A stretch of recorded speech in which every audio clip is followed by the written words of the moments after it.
মাসের মধ্যে শ্রেষ্ঠ মাস রমজানুল মুবারক।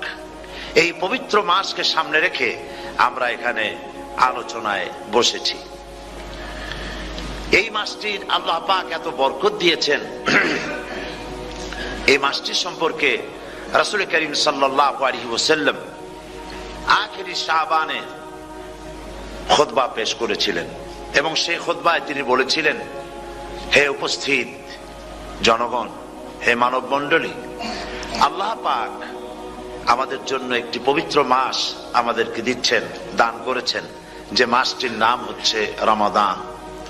রমাদান হচ্ছে রামদুন, রা মিম দত, রাম ধাতু থেকে উৎপত্তি, এর অর্থ হচ্ছে জ্বালানো, পুড়িয়ে দেওয়া, ভস্ম করে দেওয়া।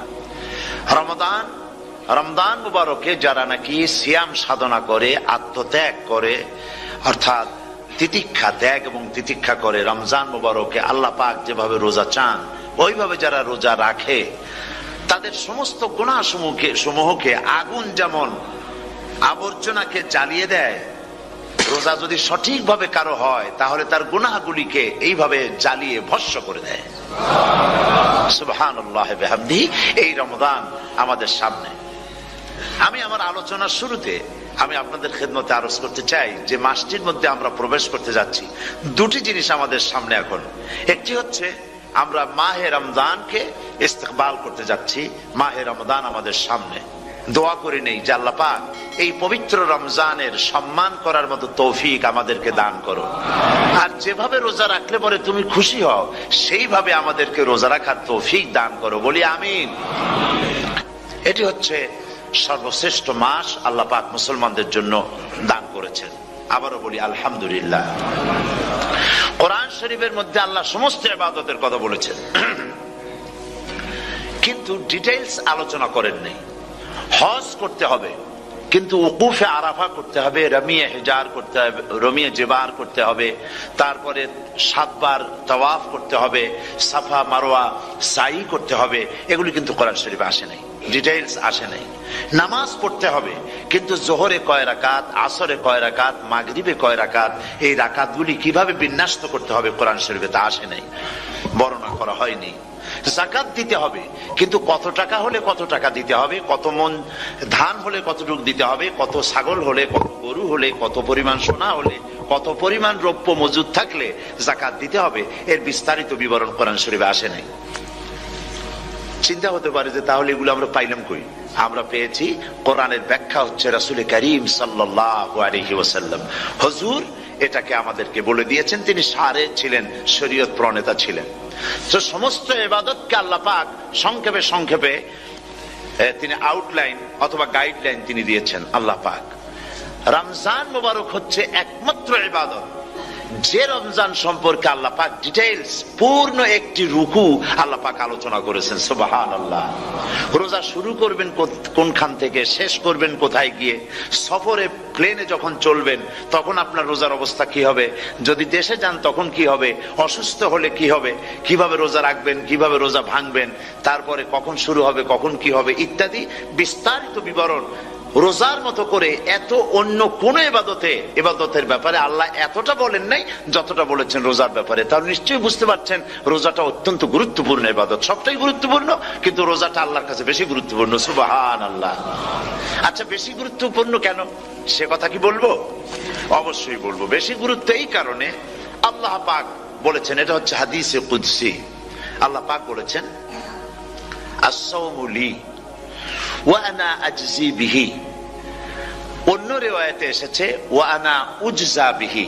আস-সাওমু লি, রোজা হলো আমার জন্য। কে বলতেছেন বলুন তো?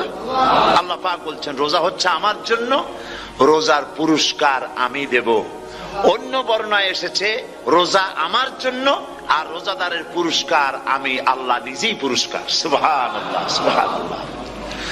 তাহলে প্রশ্ন আসে, আল্লাহ পাক বলছেন রোজা আমার জন্য, আস-সাওমু লি। আল্লাহ তো একথা কোথাও বলেননি আজ-যাকাতুলি, আস-সালাতুলি, আল-হাজ্জুলি। রোজা আমার কি বলে, যাকাত আমার জন্য, হজ আমার জন্য, নামাজ আমার জন্য, একথা কিন্তু আল্লাহ বলেন নাই। অবশ্যই আমরা যাকাত হোক, নামাজ হোক, হজ হোক কার জন্য করি? আল্লাহর জন্য করি। রমজানের ব্যাপারে আল্লাহ খাস করেছেন যে আস-সাওমু লি, রোজা আমার জন্য। এই কথাটার অর্থ কি, তাৎপর্য কি, ব্যাখ্যা কি, সিগনিফিকেন্স কি? এর সিগনিফিকেন্স হচ্ছে এই যে প্রত্যেকটা ইবাদতের দুটি ধরন আছে। কয়টা ধরন বলুন তো? দুটি ধরন। একটি ধরন হচ্ছে বাহ্যিক, আর একটা হচ্ছে আভ্যন্তরীণ। প্রত্যেকটা ইবাদতের দুটি দিক আছে, একটা মানুষকে দেখানো আর একটা ভেতরের। যেমন নামাজ, একটি লোক নামাজ পড়ে না, কিন্তু এমন একটা সমাবেশের মধ্যে পড়ে গেছে, সবাই নামাজ পড়ে। এখন আমি যদি নামাজ না পড়ি তাহলে লোকে বলবে কি? তখন উজু আছে কি না আছে দাঁড়ায় গেল আল্লাহু আকবার। তাহলে দেখা গেল নামাজ আল্লাহর জন্য পড়ে, আবার মানুষের জন্য দেখাবার জন্য করে। যাকাত এটা দেয় মানুষে, তার নিয়তটাকে আল্লাহ পাক ভালো জানেন। কিন্তু কিছু লোক তেমন আছে যাকাতের নামে লুঙ্গি, আমাদের দেশে আছে, এখানে কি করে আমি জানি না, লুঙ্গি শাড়ি কিনে তারপরে বাড়িতে সব জমা করে এরপরে গরিবদের দাওয়াত দেয় এবং সকলকে দেখায় এভাবে লুঙ্গি দিল, শাড়ি দিল, লোকেরা দেখলো যে জাকাত দিল, খুব জাকাত দিয়েছে। কোরবানির ব্যাপারে এভাবে বিরাট একটা গরু কিনলো, কিনে মানুষকে দেখাইলো। চট্টগ্রামে আছে সবচেয়ে বড় দামের গরু একটা কিনে গরুর গলায় মালা একটা পরাইয়া তারপরে শহর ঘুরায়। এখন অবশ্য এটা কমে গেছে আগের থেকে অনেক। মানুষ দেখুক যে অমুকে এই গরুটা কোরবানি করেছে। এটা কি কোরবানির জন্য হলো না মানুষকে দেখাবার জন্য হলো? হজ, টাকা আছে, লোকেরা বলবো কি যে এত টাকার মালিক, তাও হজে যায় না, সুতরাং যাই একটু হজ করে আসি।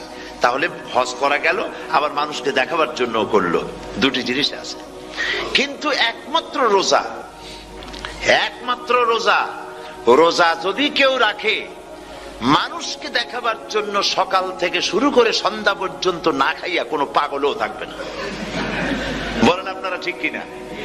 সে তো মানুষকে দেখাবার জন্য দাঁত পরিষ্কার করে নিল, আর দুপুরে ভাত খাই নিল, বউতেও টের পাইল না। পারবে কিনা? পারবে। টয়লেটে গিয়ে খাই নিল ভালো করে, কোন একটা আড়াল জায়গা নিয়ে খেয়ে গেল, বাচ্চাও দেখলো না, বউতেও দেখলো না, খেয়ে নিল। তাহলে সে তো রোজা রাখলো না। আল্লাহ পাক বলছেন আস-সাওমু লি, রোজা হচ্ছে আমার জন্য। যে রোজা রাখে আমার জন্যই রাখে, মানুষকে দেখাবার জন্য সারাদিন না খেয়ে থাকার কোনো প্রশ্নই ওঠে না। সুবহানাল্লাহ। সুতরাং রোজা যে রাখলো সে আমার জন্যই রাখলো। ওয়া আনা আজজি বিহি, রোজার পুরস্কার আমি আমার হাত দিয়ে দেব। সুবহানাল্লাহ, আমার হাত দিয়ে দেব। ম্যানেজার যদি বলে এই কাজগুলি করলে পরে বেতন, নির্ধারিত বেতন পাবা, আর এইটা যদি করো তাহলে বেতনটা আমি দেবো আমার হাত দিয়া, তাহলে এমপ্লয় যারা তারা বুঝতেই পারবে যে মালিক যখন নিজেই দেবে তাহলে ম্যানেজারের মতো দেবে না, মালিকের মতোই বড় করে দেবে। তো আল্লাহ পাক ফেরেশতাদের কাছে এটা রাখেন নাই, সব নাকি তোমরা লেখো গিয়া, আর রোজার সওয়াব আমার হাত দিয়ে আমি দেব। সুবহানাল্লাহ। এরপরে আল্লাহ পাক বলছেন, অন্য রেওয়ায়েতে এসেছে রোজা আমার জন্য, আর রোজাদারের পুরস্কার আর কিচ্ছু না, রোজাদারের পুরস্কার আমি আল্লাহ নিজেই পুরস্কার হয়ে যাব। সুবহানাল্লাহ। হাদিস শরীফে এসেছে রোজা রাখলে পরে ক্ষুধার কারণে, খালি পেটে থাকার কারণে টক্সিন জাতীয় এক প্রকারের গ্যাস তৈরি হয় পেটের ভেতরে, স্টমাকের মধ্যে, ফলে মুখে এক রকমের দুর্গন্ধের সৃষ্টি হয়। নবীজি বলেছেন রোজাদারের মুখের থেকে যে গন্ধ বের হয় আল্লাহ পাকের কাছে রোজাদারের মুখের গন্ধ মেশক আম্বারের চাইতে বেশি পবিত্র। আপনার মুখের গন্ধটাও আল্লাহর কাছে পবিত্র। রোজাদারের জন্য, রোজাদারদের জন্য জান্নাতের একটি দরওয়াজা খাস করে রাখা হয়েছে, যার নাম রায়্যান। এই দরওয়াজা রোজাদারদের জন্য, কেবলমাত্র রোজাদারেরা সেখান থেকে প্রবেশ করবে, আর কেউ প্রবেশ করতে পারবে না।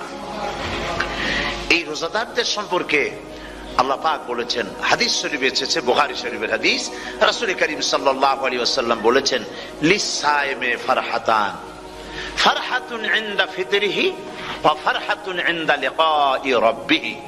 রোজাদারের জন্য দুইটা খুশি। কয়টা খুশি বলুন তো? কে বলছেন? আল্লাহ রাসূল বলছেন রোজাদারের জন্য দুইটা খুশি। লিস-সায়েমে ফারহাতান, দুটি খুশি। ফারহাতুন ইনদা ফিতরিহি, একটা খুশি হচ্ছে ইফতারের সময়। এই ফিতরিহিতে এই ফিতরিহি দুটি কথা, এই একটি কথার দুটি ব্যাখ্যা হয়। একটা হচ্ছে ইফতারের সময়, ইফতারের কথা বলা হয়েছে, আর ঈদের কথাও এর মধ্যে বলা হয়েছে। ইফতারের সময় হলো একটা খুশি, আর একটা খুশি হচ্ছে ইনদা লিকাই রাব্বিহি, যখন রোজাদারের সঙ্গে আল্লাহ পাক দেখা করবেন তখন হবে আরেকটা খুশি। তার মানে হচ্ছে রোজাদারদের সঙ্গে স্পেশাল আল্লাহ রাব্বুল আলামিন সাক্ষাৎকারের ব্যবস্থা করবেন। সুবহানাল্লাহ। তাহলে দুটি জিনিস হলো, একটা হলো ইফতারের জন্য দুটা, রোজাদারের জন্য দুটা খুশি, একটা হলো ইফতারের সময়, আর একটা হচ্ছে আল্লাহর সঙ্গে যখন দেখা করবে। তো ইফতারের যে খুশিটা, এই খুশি রোজাদার ছাড়া কেউ বুঝবে না। ইফতার সারাদিন রোজা রাখার পর সামনে পেঁয়াজি, বেগুনি, সালাদ, তরমুজ, মিষ্টি, তারপরে আম্বালা সুইট মিটের নানান রকমের মিষ্টি, এরপরে মুড়ি, কত কিছু সব সামনে নিয়ে বসে আছে। দেখছেন অবস্থা? সমস্ত কিছু সামনে বসা, ঘড়ির দিকে তাকানো। আপনি যদি 5 মিনিট আগে খান, ফেরেশতা এসে মুখের উপর থাপ্পড় মারবে, বেটা খাইলি কেন? বলবে কেউ? বলবে না। কোন ফেরেশতা লাঠি নিয়ে দাঁড়ায় আছে? দাঁড়ায় নাই, কিন্তু আপনি খাচ্ছেন না কেন? সুবহানাল্লাহ, সুবহানাল্লাহ বলবেন না? অন্তত 1500 বছর আগে আল্লাহ রাব্বুল আলামিন নির্দেশ করে রেখেছেন, সূর্য সাদা হওয়া থেকে, পূর্ব দিগন্ত সাদা হওয়া থেকে শুরু করে পশ্চিম দিগন্তে যখন কালো হয়ে কালো রেখা দেখা দেবে, যখন মাগরিব হয়ে যাবে, সূর্যাস্ত যাবে, ততক্ষণ পানাহার আর স্ত্রী সম্ভোগ থেকে বিরত থাকো। 1500 বছর আগের আল্লাহ রাব্বুল আলামিনের এই নোটিশ কিভাবে কার্যকরী হচ্ছে উম্মতের মধ্যে, মুসলমানদের ভেতরে। খাবার সামনে আসে, পিপাসা লেগেছে, এখন তো পিপাসা লাগে না, খুব ঠান্ডার সময়, এখন রোজা রাখতে খুব মজা হবে, তাই না?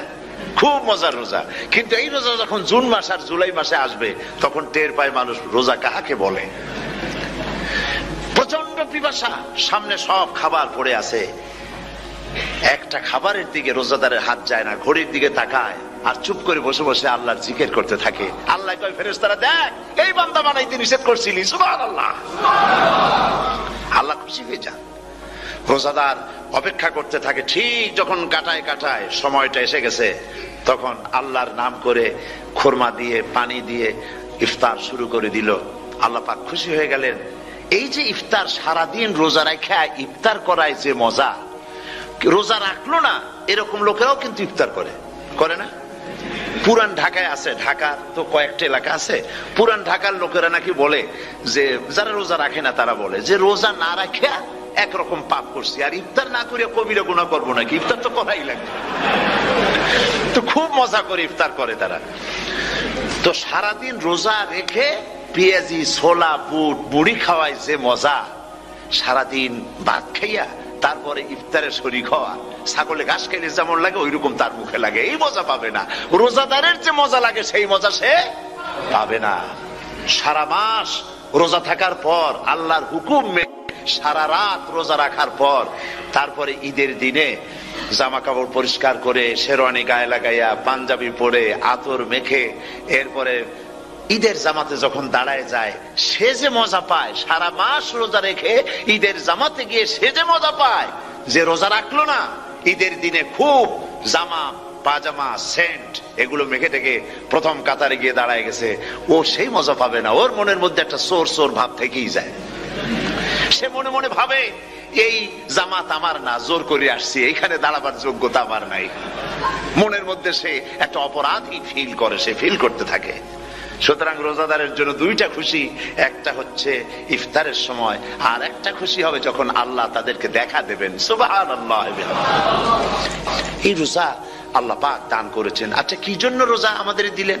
এই জন্য দিয়েছেন যে একটা মাস পৃথিবীর মুসলমানরা না খেয়ে থাকুক দিনের বেলায়, ওই না খেয়ে থাকার যে খাবারগুলি বাঁচবে, এগুলি আল্লাহ অন্য কোন এলাকার মানুষদের খাওয়াবেন নাকি?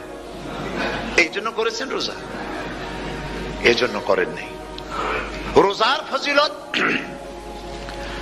আল্লাহর নবী বলেছেন, রমজান মুবারকের এত ফজিলত, মানুষ যখন কোন ইবাদত করে, আল্লাহ পাক সেই ইবাদতের নেক আমলের সওয়াব 10 থেকে শুরু করে 700 পর্যন্ত বাড়ায় দেন।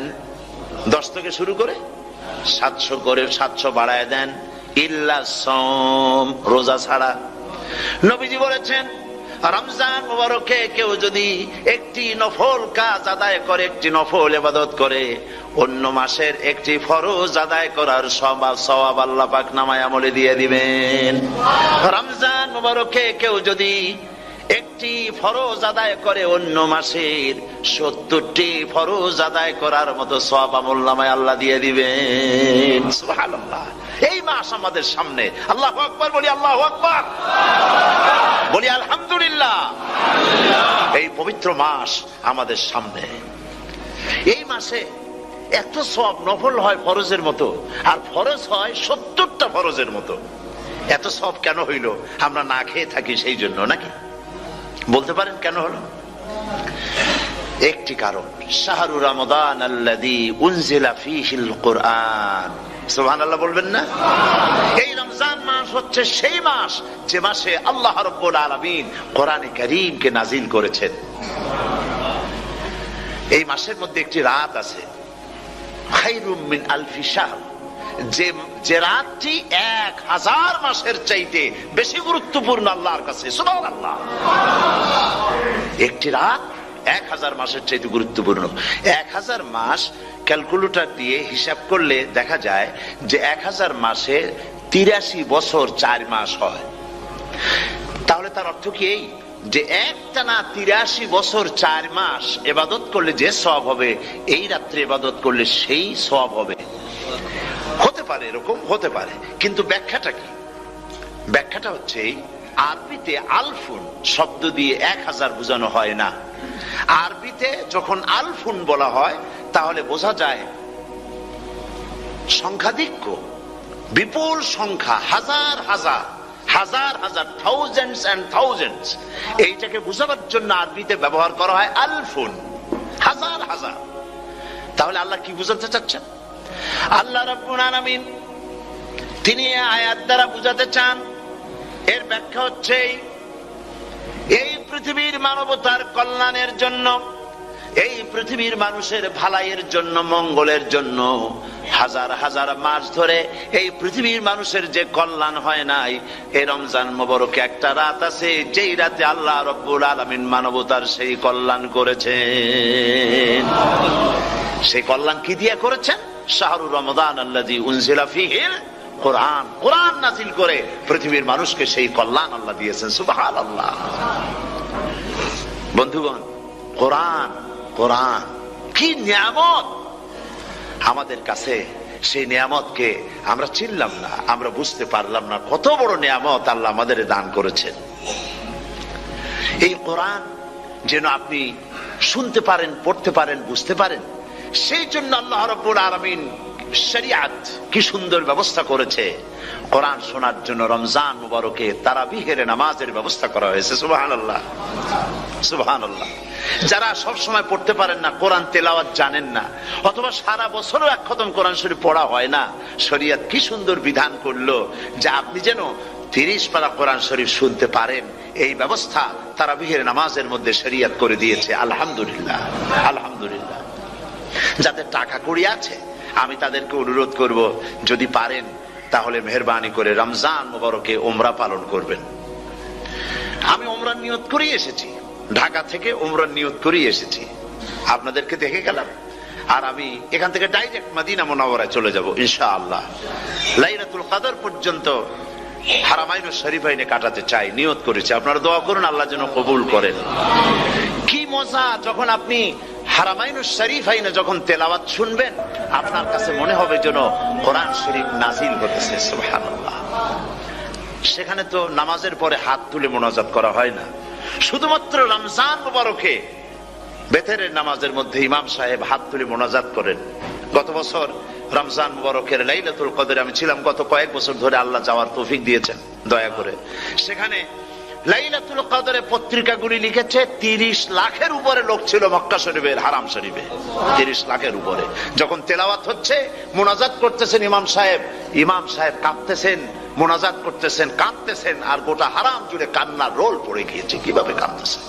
সারাদিন মানুষ রোজা রেখে তারপর ইফতার করতে যখন বসে, আমি সেই জান্নাতের কথা কেমনে আপনাদের বুঝাবো? রসগোল্লা কেমন লাগে বক্তৃতা দিয়ে 6 ঘন্টা বক্তৃতা দিয়েও বোঝানো যাবে না। যদি মুখের মধ্যে ঢুকাইতে পারি তাহলে বুঝবেন যে মজাটা কি। এটা তো আমি বুঝাইতে পারবো না কি মজাটা লাগে। সারাদিন রোজা রাখার পর সমস্ত লক্ষ লক্ষ মুসল্লিরা বসে আছে মক্কা শরীফে, কাবা শরীফ সামনে, এখানে বসে আছে। রোজাদারের সামনে আছে জমজমের পানি আর মদিনা মুনাওয়ারার খুরমা। আল্লাহর ঘর সামনে, জান্নাতের থেকে আর কাকে বলে? সুবহানাল্লাহ। আর মসজিদে নববীর ভিতরে মদিনার আকর্ষণ কাশাস আলাদা। মদিনা শরীফের আপনাকে যদি পাইয়া যায় কোন আরব, কোন মাদানী, আপনারা ছাড়বি না, আদর করে পাশে বসাবে। তোমারে আমি এই জিনিস খাওয়াবো, এইটা দিয়ে ইফতার করাবো, আমার কাছ দিয়ে তুমি উঠতেই পারবে না। আপনাকে জোর করে বসাই দিবে মসজিদে নববীতে, রিয়াদুল জান্নাহ, রাসূল করিম সাল্লাল্লাহু আলাইহি ওয়াসাল্লামের কবর শরীফের কাছে বসে আপনি ইফতার করতেছেন। কত বড় নসিব! সেই জন্য আমি বলি, হলিডে করার জন্য আমেরিকা, সিঙ্গাপুর, হাবিজাবি এই সমস্ত ঘুরে কোনো লাভ নাই। হলিডে করতে চান, রমজান মুবারকে চলে যান হারামাইন শরীফেন, মদিনা আল মুনাওয়ারা, মক্কা আল মুকাররমা। কপাল খুলে যাবে, জিন্দেগীর সমস্ত গুনাহ খাতা আল্লাহ পাক মাফ করে দিবেন। রাসূল করিম সাল্লাল্লাহু আলাইহি ওয়াসাল্লাম বলেছেন, রমজান মুবারকে যে উমরা করলো সেজন্য হজ আদায় করলো। সুবহানাল্লাহ। অন্য রিওয়ায়াতে এসেছে, যে ব্যক্তি রমজান মুবারকে উমরা করলো সেজন্য আমার সাথে হজ আদায় করলো। সুবহানাল্লাহ। তো বলতেছিলাম যে কোরআনে কারীম হচ্ছে একটি বিরাট নিয়ামত। এই নিয়ামত শোনানো হয় রমজান মুবারকে। আমি এবার এসে খুব খুশি হলাম একথা শুনে যে ইস্ট লন্ডন মসজিদ তারা একটা ব্যবস্থা করেছে, সুন্দর একটা রেডিও তারা আবিষ্কার করেছে। না কি করছেন আপনারা? ট্রান্সমিটার তৈরি করেছেন। ওনারা ওখানে রেডিও বিক্রি করেন। আপনারা বহুটা খরচ করেছেন, তারা হাজার হাজার পাউন্ড খরচ করে টাওয়ার বানিয়েছেন এবং একটা ফ্রিকোয়েন্সি তারা নিজেরা নিয়েছেন, আর রেডিওগুলি 125 পাউন্ড করে ওনারা দিচ্ছেন খরচ হিসেবে। এটা যারা নিয়ে যায় ঘরের মধ্যে বসে তারাবিহের তেলাওয়াত তারা শুনতে পাবেন। মহিলারা অনেক সময় আসতে পারেন না, মহিলারা ঘরে বসে শুনতে পারবেন।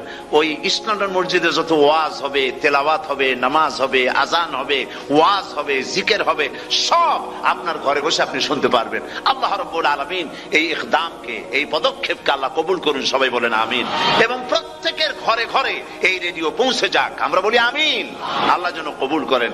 আপনি ঘরে বসে মসজিদের সমস্ত প্রোগ্রাম পেতে পারবেন। আর কি সুন্দর, সেখানে যিনি তেলাওয়াত করেন, আজান দেন, আলহামদুলিল্লাহ, তার আজান শুনলে পরে তো মনে হয় যে আমি মক্কা শরীফে চলে গেছি, মদিনায় চলে গেছি। আর তেলাওয়াতও কত সুন্দর, আলহামদুলিল্লাহ। আল্লাহ তার প্রতি রহম করুন, আমরা বলি আমিন। সুতরাং বলতেছিলাম যে পবিত্র রমজানুল মুবারক এটি কি, জিনিসটা কি, জিনিসটা বুঝাবার জন্য আমি বলি, যেমন এই ঘড়িটা এটা কেনার পর 2-1 বছর পর এটা ফাস্ট হয় অথবা কি হয়, স্লো হয়ে যায়। তখন এটাকে সারার জন্য আমরা হসপিটালে দেই। হসপিটাল মানে লন্ডন হসপিটাল না, ঘড়িরও হসপিটাল আছে। তো ঘড়ির হসপিটালে দিলাম, ওরা এটাকে দেখে শুনে ওয়াইলিং করে টরে দিল ঠিক মতো। একবার যদি ঠিক করে দিল, আবার আমার 1-2 বছর চললো, আর কোনো ডিস্টার্ব করবে না, ঠিক কিনা? আপনার গাড়ির ইঞ্জিন যদি কোন রকমের অসুবিধা করে, তাহলে গাড়ির ইঞ্জিনকে ওভারহোলিং করতে হয়, ইঞ্জিন ডাউন দিতে হয়। একবার যদি ইঞ্জিন ডাউন দিলেন, ওভারহোলিং করলেন, তাহলে আপনার এই গাড়ি 5-6 বছরের জন্য আর হাত দিতে হবে না। এই কথাগুলি বুঝতে পারছেন কিনা? সারা জীবন, সারা মাস অন্যায় করার পরে, গুনাহ করার পরে মানুষের অন্তঃকরণে কালিমা লেগে যায়। আল্লাহ রাব্বুল আলামিন রমজান মুবারকের একটা ব্যবস্থা করেছেন, ইঞ্জিন ওভারহোলিং এর মতো, ইঞ্জিন ডাউন দেওয়ার মতো। আপনার কালকে, আপনার আত্মাকে, আপনার বিবেককে, আমার বিবেককে পরিষ্কার করার জন্য রমজান মাস করে দিয়েছেন। রমজান মুবারকের একটি মাসের কোর্স যদি কমপ্লিট করা যায়, তাকওয়া দিয়া যদি ভরে দেওয়া যায়, তাহলে বাকি 11 মাস আরামসে চলবে, কোনো অসুবিধা হবে না। নবীজি বলেছেন, রমজান মুবারকে মাস আসার সঙ্গে সঙ্গে আল্লাহ রাব্বুল আলামিন তিনি জান্নাতের সমস্ত দরজাগুলি খুলে দেন, আর জাহান্নামের সব দরজাগুলি আল্লাহ রাব্বুল আলামিন বন্ধ করে দেন। সুবহানাল্লাহ। আর শয়তানকে শৃঙ্খল দিয়ে বেঁধে ফেলা হয়, শিকল দিয়ে শয়তানরা বান্ধা হয়ে যায়। এই হাদিসটা যখনই শোনাই বিভিন্ন জায়গায়, লোকেরা বিভিন্ন জায়গায় প্রশ্ন করে, হুজুর কোন তো যে শয়তানরে বান্ধাতে হয়, কিন্তু রমজান মাস হতো লোকেরা মদ খায়, মিথ্যা কথা কয়, তাহলে শয়তান বান্ধা থাকলো কেমনে? আমি বলি দেখেন এরও ব্যাখ্যা আছে। এর ব্যাখ্যা হলো এই, কোন কোন ঘড়ি আছে একবার চাবি দিলে 6 মাস চলে, আর একবার চাবি দিলে 2 বছর চলে, আবার চাবি দিলে লাইফ চলে যায়, এরকমের ঘড়িও আছে। কোন কোন মানুষে শয়তানে এমন চাবি দিচ্ছে যে চাবিতে 6 মাস চলে, কোনটায় 10 মাস চলে, কোনটায় বছর চলে। রোজার মাসেও যারা গুনাহ করে শয়তানে এমন চাবি দিছে যে রোজার মাসেও বন্ধ হচ্ছে না। এরা শয়তানের খপ্পরে পড়ে গেছে। আল্লাহ এই চাবি থেকে মুসলমানদেরকে হেফাজত করুন, বলি আমিন। জোরে বলেন আমিন। শয়তান থেকে পানাহ কেউ দিতে পারে না, কোন গভর্নমেন্ট পারবে না। ব্রিটিশ গভর্নমেন্ট পারবে নাকি? American government? কেউ পারবে না। শয়তান থেকে পানাহ দিতে পারে কেবলমাত্র কে? ওই আল্লাহ রাব্বুল আলামিন আমাদেরকে শিখায় দিয়েছেন শয়তানের ওয়াসওয়াসা থেকে আমার কাছে পানাহ চাও। আউযু বিল্লাহি মিনাশ শাইতানির রাজীম। বিতাড়িত মরদুদ শয়তানের ওয়াসওয়াসা থেকে পানাহ চাই, আল্লাহর কাছে পানাহ চাও। আল্লাহ পাক বলেন আমি পানাহ দিতে পারি শয়তানের ওয়াসওয়াসা থেকে। শয়তান থেকে আশ্রয় একমাত্র সিকিউরড, নিরাপত্তা পেয়েছেন আল্লাহর পয়গম্বরেরা। সুবহানাল্লাহ।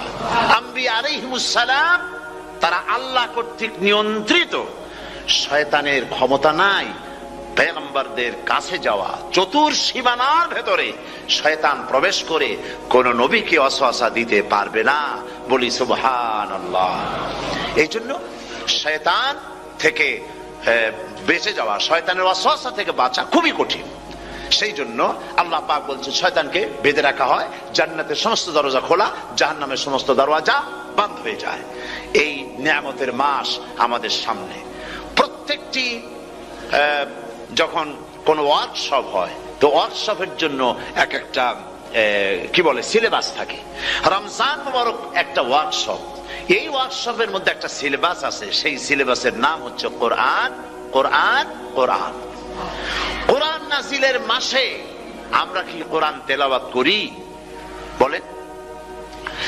রোজা হচ্ছে, হাদিস শরীফের মধ্যে বলা হয়েছে আস-সাওমু জুন্নাহ, রোজা হচ্ছে ঢাল। রোজা কি কন্ত? ঢাল। বোঝেন তো ঢাল কি? প্রোটেক্টর। আপনি জিহাদের ময়দানে, যুদ্ধের ময়দানে নিরাপত্তার জন্য, বাইরের থেকে আক্রমণকে ফিরাবার জন্য কি ব্যবহার করেন? ঢাল ব্যবহার করেন। রোজা হচ্ছে ঢাল। শয়তানের সমস্ত আক্রমণ থেকে বাঁচার জন্য রোজা হচ্ছে ঢাল। রোজার দিনে কেউ যদি আপনার সাথে ঝগড়া করে তাহলে রাসূল বলেছেন তুমি বলো, তুমি ঝগড়ায় প্রবৃত্ত হবে না। তোমার সাথে যদি কেউ ঝগড়া করে তুমি বলবে ইন্নী সাইম, আমি রোজাদার। আমি তোমার মতো ঝগড়া করতে আমিও পারি, আমি তোমার মতো গালাগালি দিতে পারি, কিন্তু আমি দেব না, ঝগড়াও করব না, গালিও দেব না, মারামারিও করব না, কারণ আমি রোজাদার। সুবহানাল্লাহ। রোজা আপনাকে গুনাহ থেকে বাঁচায় দেবে। দেখেন রোজা কিভাবে গুনাহ থেকে বাঁচায়। মিথ্যেবাদী, মিথ্যেবাদী সারাক্ষণ মিথ্যে কথা বলে, কিন্তু রোজার মাস আসছে। এখন মিথ্যাবাদী যারা তাদের ঘনিষ্ঠ লোকদের কাছে শুনেছি যে তারা বলে যদি কোনো লোক দিনের বেলা আইসা যায় আর এমন কথা যে কথা বলতে গেলে মিথ্যা বলা ছাড়া উপায় নাই তার জন্য, সে তখন বলে ভাই তুমি তো অসময় আসছো, এখন আমি খুব ব্যস্ত, আই এম ভেরি বিজি, তুমি রাত্রে আসো। কথা বুঝতে পেরেছেন তো? রোজা হচ্ছে কি? রোজাটা কি বলে? ঢাল। কোন মেয়ে লোকের দিকে চোখ পড়লো, আহা আমি তো রোজাদার, চোখকে সাথে সাথে নিচে নামায় ফেললো। গানের আওয়াজ আসলো, আমি তো রোজাদার, সে গানটা শুনলো না। কাজী সমস্ত গুনাহ থেকে বাঁচার জন্য রোজা একটা বিরাট হাতিয়ার। সুবহানাল্লাহ। এই মাসে আল্লাহ রাব্বুল আলামিন এই মাসটা, এই রোজাটা কেন দিয়েছেন? লাআল্লাকুম তাত্তাকুন।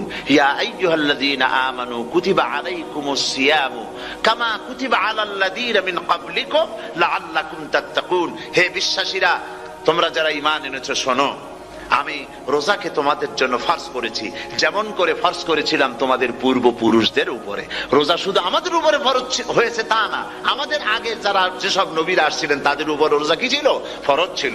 সুতরাং এই রোজা তোমাদের উপরে ফরজ, এই জন্য লাআল্লাকুম তাত্তাকুন, যাতে করে তোমরা কি হতে পারো? পরেজগার হতে পারো। কি হতে পারো? পরেজগার, মুত্তাকি হতে পারো, আল্লাহকে ভয় করতে পারো। একমাত্র আল্লাহর ভয় মানুষকে ভালো বানাতে পারে।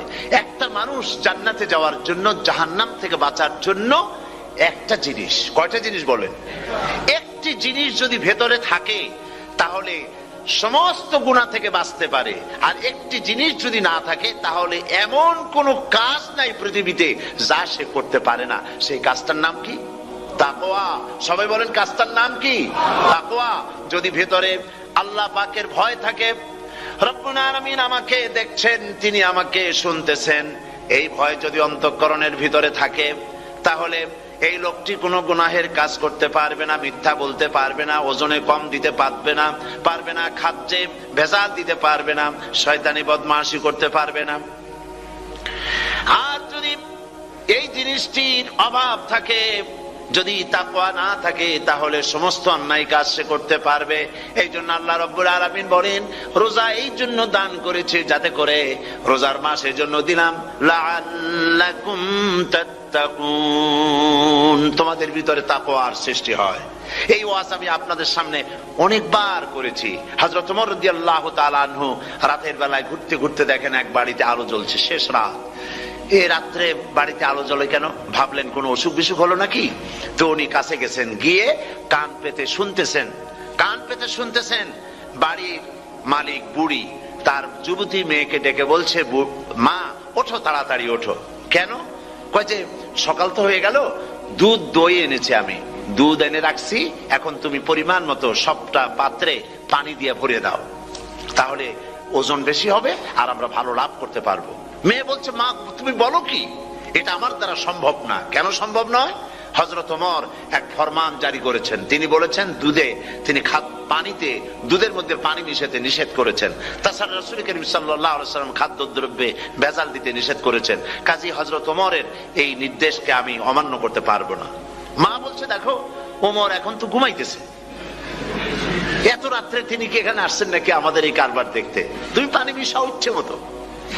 মেয়ে বলছে, মা হযরত ওমর ঘুমাতে পারেন, তার পুলিশেরা, তার গোয়েন্দা বিভাগের লোকেরা ঘুমাতে পারেন, হযরত ওমরের চোখকে ফাঁকি দেওয়া যাবে, হযরত ওমরের পুলিশকে ফাঁকি দেওয়া যেতে পারে, কিন্তু আল্লাহ রাব্বুল আলামিনের চোখকে ফাঁকি দেওয়া যাবে না।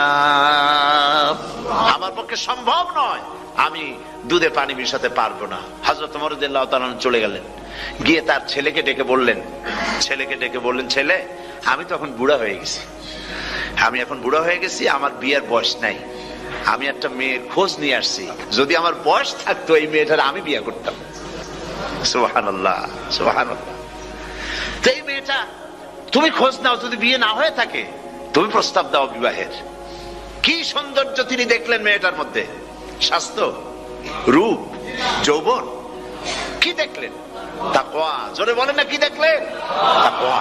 এই তাকওয়া তিনি দেখলেন। এই তাকওয়ার উপরে ভিত্তি করে আমিরুল মুমিনিন, অর্ধেকটা পৃথিবীর প্রেসিডেন্ট, খলিফাতুল মুসলিমিন, আমিরুল মুমিনিন হযরত ওমর তার ছেলের জন্য পুত্রবধূ করে তাকে ঘরে নিয়ে আসলেন। সুবহানাল্লাহ। ফায়দা কি হলো? ফায়দা এই হলো, এই মেয়ের গর্ভে যে মেয়ে হলো, সেই মেয়ের গর্ভে ফারুকে সানি, হযরত ওমর ইবনে আব্দুল আজিজ রাহমাতুল্লাহ আলাইহির মতো ফারুকে সানি আল্লাহ দান করে দিলেন। সুবহানাল্লাহ বিহামদি। এটার নাম হচ্ছে তাকওয়া। এই তাকওয়ার ব্যাপারে হযরত ওমর রাদিয়াল্লাহু তাআলা আনহু তিনি হযরত কাব বিন উবাই রাদিয়াল্লাহু তাআলা আনহুকে জিজ্ঞেস করেছিলেন যে তাকওয়ার একটা ব্যাখ্যা আপনি কি আমাকে বলতে পারেন, তাকওয়ার ব্যাখ্যাটা কি? তিনি বললেন, হ্যাঁ পারি। কি ব্যাখ্যা? তিনি বললেন যে দেখুন, তাকওয়ার ব্যাখ্যা হচ্ছে এই যে সংকীর্ণ একটি রাস্তা, সরু ন্যারো একটা রোড, এই ন্যারো রোডের দুই দিকে আছে কাঁটাযুক্ত লতা পাতা, এই কাঁটাযুক্ত লতা পাতার মধ্য দিয়ে এই সরু রাস্তা দিয়ে আপনি যখন যাবেন তো কিভাবে যাবেন? হযরত ওমর বললেন, আমার জামা কাপড় এইভাবে খুব আটোসাটো করে আমরা যাব, যাতে করে গায়ের চামড়াও না ছেড়ে আমার জামাও যাতে না ছিঁড়ে যায়। হযরত কাব বিন উবাই রাদিয়াল্লাহু তাআলা আনহু বলছেন, এটার নামই হচ্ছে তাকওয়া। এটার নাম কি? তাকওয়া। এটার নাম হচ্ছে তাকওয়া। দুনিয়ার অসংখ্য পাপের ভেতর থেকে আপনি চলে যাবেন, পাপ যেন আপনাকে স্পর্শ করতে না পারে। এটার নাম তাকওয়া। বাইন মাছ নিশ্চয়ই খেয়েছেন আপনারা, না লন্ডনে পাওয়া যায় না? পাওয়া যায়। এই বাইন মাছ যারা খেয়েছেন আপনারা, আমি জানি না আপনারা জানেন কিনা, বাইন মাছ কোথায় থাকে? পানিতে থাকে না কাদায় থাকে? মাশাআল্লাহ, বাইন মাছ থাকে কাদার মধ্যে। কিন্তু এই বাইন মাছ যারা ধরেছে তাদের মুখে শুনেছি আমি যে বাইন মাছ থাকে কাদায়, ওকে যখন ধরে টেনে বের করা কাদার মধ্য থেকে এক ফোঁটা কাদা ওর গায়ে নাই। এই কলুষিত সমাজ, পাপে ভরপুর, গ্রেট ব্রিটেন, আমেরিকা, পাশ্চাত্য, আমাদের দেশ, সর্বত্র পাপ আর পাপ। এই পাপের মধ্যে বাগনা শুধু খাইয়েন না, ওর কাছ থেকে শিক্ষাও গ্রহণ করেন। ও যেমন কাদার মধ্যে থাকে, কাদা ওর গায়ে লাগে না, আপনিও এই সমাজের মধ্যে আপনি আপনার কাজ চালিয়ে যান, পাপ যেন আপনাকে স্পর্শ না করে। আল্লাহ যেন পাপের থেকে আমাদের বাঁচান। আমরা বলি আমিন, সবাই বলেন আমিন। এটার নাম হচ্ছে তাকওয়া। আর তাকওয়া লম্বা জামায় তাকওয়া হয় না, লম্বা দাড়িতে তাকওয়া হয় না, পাগড়ি একটা বানলেই তাকওয়া হয় না। রাসূলুল্লাহ সাল্লাল্লাহু আলাইহি ওয়াসাল্লাম বলছেন তাকওয়া হা হুনা, হা হুনা, হা হুনা, তিনবার বলেছেন, বুকের দিকে দেখায় বলেছেন তাকওয়া হা হুনা। তাকওয়া হচ্ছে এখানে। এর অর্থ এই নয় যে আমি দাড়িকে আমি ছোট করে দেখছি, জামাকে ছোট করে দেখছি, তা নয়। কিন্তু বলছি যে তাকওয়াটা হচ্ছে অন্তরের ভেতরে, এই অন্তরের ভেতর থেকেই এটার বহির প্রকাশ।